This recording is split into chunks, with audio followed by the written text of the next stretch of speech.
앞니에 라미네이트가 있다고 교정을 못하지는 않고요. 충분히 가능합니다.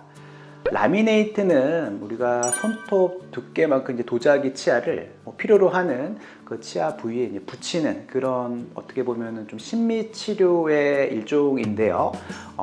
그 손톱 두께만큼 아주 가는 그 도자기를 이용을 해서 이제 앞니를 붙여서 앞니의 모양을 조금은 더 이쁘게 한다거나 아니면 깨져 나가 있는 그 부분들을 좀 이쁘게 수복하는 그런 경우에 많이 하는 시술이라고 생각하시면 되는데, 은근히 이제 앞니 부분에 라미네이트 하신 분들이 계세요. 이 분들이 이제 교정 상담을 받으러 오실 때 제가 앞니에 라미네이트를 했는데 혹시 교정 치료 가능한가요? 이렇게 이제 질문하시는 분들이 많이 계시거든요. 라미네이트가 있다고 하면 교정을 못하는 건 아닌데요. 우리가 라미네이트 치료를 받았다 하더라도 여러 가지 일상생활 중에 이게 파절이 되거나 깨지는 경우가 있어요.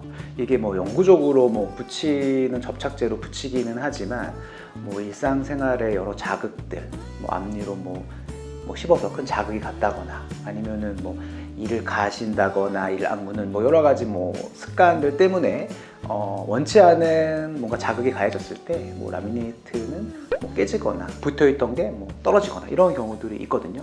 그래서 교정 치료 중에서도 얼마든지 가능해요. 근데 제가 그래도 거의 한 18년 동안 교정 치료를 해왔지만 라미네이트가 있는 그런 환자를 교정 치료할 때 한 번도 빠진 적은 없었던 것 같아요. 그만큼 라미네이트 접착이 정말 잘 되어 있고, 마치 교정으로 힘을 가하면은 그 접합이 약해져 가지고 빠지는 건 아닌지 이렇게 이제 걱정하실 수 있고, 저도 사실 걱정이 되는 부분일 수 있어요. 왜냐면은 라미네이트가 있다고 우리가 이거 잘 빠지는지 안 빠지는지 흔들어 가지고 체크해 볼 수는 없잖아요. 괜히 잘 붙어 있는 거 멀쩡하게 그거를 괜히 힘 줬다가 문제 생기면 안 되는데, 우리가 이제 입안에 가해지는 교정력 자체가 엄청나게 센 힘을 강하게 부여하는 게 아니라 약한 힘을 지속적으로 천천히 부여하는 또 힘이다 보니까 잘 붙어 있는 라미네이트는 떨어지거나 그런 경우는 없어요. 물론 이제 교정 치료 중에 여러 가지 이제 이동을 하면서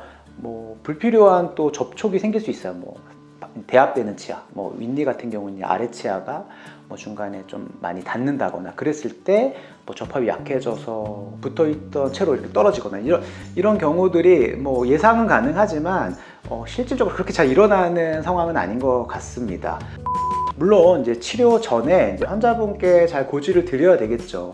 이게 이제 접착이 어떻게 되어 있는지도 사실은 정확히 알 수는 없고, 또 교정 과정 중에서 분명히 또 불필요한 자극이 있을 수 있고, 또 우리가 원치 않은 또 치아 이동들이 또 생기기도 하고, 여러 가지 상황에 대해서 잘 붙어있던 라미네이트가 떨어질 수는 있겠죠. 그래서 이럴 수 있는 가능성을 충분히 고지 드리고, 물론 떨어지면은 다시 붙이면 되는 건데, 이제 깨지거나 이랬을 때는 또 다시 해야 되는 그런 이제 부분들이고, 또 이게 또 한 번 또 떨어지고 깨지면은 다시 붙였는데 다시 떨어지거나 이런 것들이 좀 반복되는 경우도 있을 수는 있지만 그렇게 흔한 경우는 아닌 것 같아요. 그래서 라미네이트가 있다고 무조건 교정을 못하는 그런 거는 아니고 충분히 가능하고, 또 혹시 모르는 여러 가지 상황에 대해서 계속 주의라든지 그런 고지 같은 거를 충분히 환자분께 드리고, 환자분도 그걸 이해하시고 이제 교정 치료 받으시면은 크게 고생하시거나 문제가 생기는 거는 없을 것 같습니다.